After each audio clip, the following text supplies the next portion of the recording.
ಏನೋ ಮಾಡಲು ಹೋಗಿ ಮತ್ತಿನ್ನೇನೋ ಆಯಿತು ಅಂತಾರಲ್ಲ, ಹಾಗಾಗಿದೆ ಈ ಪೊಲೀಸಪ್ಪನ ಕಥೆ. ವಿಧವೆ ಒಬ್ಬಳಿಗೆ ಬಾಳನ್ನು ಕೊಡಲಿಕ್ಕೆ ಮುಂದಾದಂತಹ ಪೊಲೀಸಪ್ಪನ ವಿರುದ್ಧವೇ ಈಗ ವರದಕ್ಷಿಣೆಯ ಕಿರುಕುಳದ ಆರೋಪ ಕೇಳಿಬಂದಿರುವಂಥದ್ದು. ಹೌದು, ವಿಧವೆಯಾದವಳಿಗೆ ಬಾಳು ಕೊಡುವುದಾಗಿ ಮದುವೆಯಾಗಿದ್ದಂತಹ ಕಾನ್ಸ್ಟೇಬಲ್ ವಿರುದ್ಧ ಇದೀಗ ವರದಕ್ಷಿಣೆಯ ಕಿರುಕುಳದ ಕೇಸ್ ದಾಖಲಾಗಿದೆ. ಕಷ್ಟ ಅಂಥೇಳಿ ಸ್ಟೇಷನ್ಗೆ ಹೋದಂತಹ ಮಹಿಳೆಯನ್ನೇ ವರಿಸಿದಂತಹ ಪೊಲೀಸಪ್ಪನ ವಿರುದ್ಧ ಇದೀಗ FIR ದಾಖಲಾಗಿದೆ.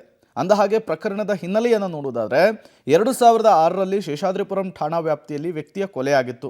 ಆತನ ಪತ್ನಿ ಶೇಷಾದ್ರಿಪುರಂ ಪೊಲೀಸರು ಪ್ರಕರಣವನ್ನು ದಾಖಲಿಸಿಕೊಂಡಿರ್ತಾರೆ.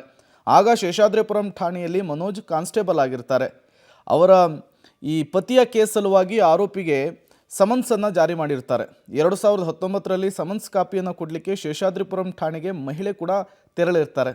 ಕಾನ್ಸ್ಟೇಬಲ್ ಮನೋಜ್ ಆಗ ಆಕೆಯ ನಂಬರನ್ನು ಕೇಳಿ ಪಡೆದಿರ್ತಾನೆ.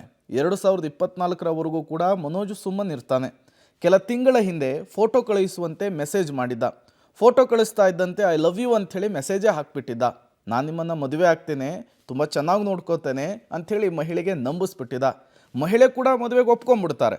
ಕಳೆದ ನವೆಂಬರ್ ತಿಂಗಳಲ್ಲಿ ರಿಜಿಸ್ಟರ್ ಮದುವೆ ಕೂಡ ಆಗಿಬಿಡ್ತಾರೆ.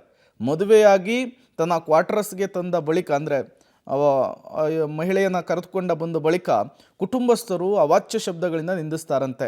ಬೇರೆಯವರನ್ನು ಮದುವೆಯಾಗಿದ್ದರೆ ಕೈ ತುಂಬ ವರದಕ್ಷಿಣೆ ಸಿಗ್ತಿತ್ತು, ನೀನು 2 ಮಕ್ಕಳಿರೋ ತಾಯಿಯನ್ನು ಮದುವೆಯಾಗಿದೆಯಾ ಅಂಥೇಳಿ ಗಲಾಟೆ ಮಾಡಿಬಿಡ್ತಾರಂತೆ.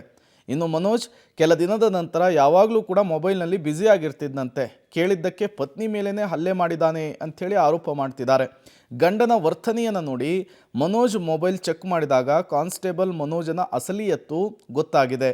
ಬೇರೆ ಮಹಿಳೆಯರ ಜೊತೆಗಿನ ವಿಡಿಯೋ ಫೋಟೋಸ್ಗಳು ಮೊಬೈಲ್ನಲ್ಲಿ ಸಿಕ್ಕಿವೆಯಂತೆ. ಅದನ್ನು ಕೇಳಿದ್ದಕ್ಕೆ ಮತ್ತೆ ಹಲ್ಲೆ ಮಾಡಿ ಪತ್ನಿಯ ಕೈಯನ್ನೇ ಮುರಿದುಬಿಟ್ಟಿದ್ದಾನೆ. ಮನೋಜ್ ವಿರುದ್ಧ ದೂರು ದಾಖಲಾಗಿದೆ. ಹೈಗ್ರೌಂಡ್ಸ್ ಪೊಲೀಸ್ ಠಾಣೆಯಲ್ಲಿ FIR ಕೂಡ ದಾಖಲಾಗಿರುವಂಥದ್ದು.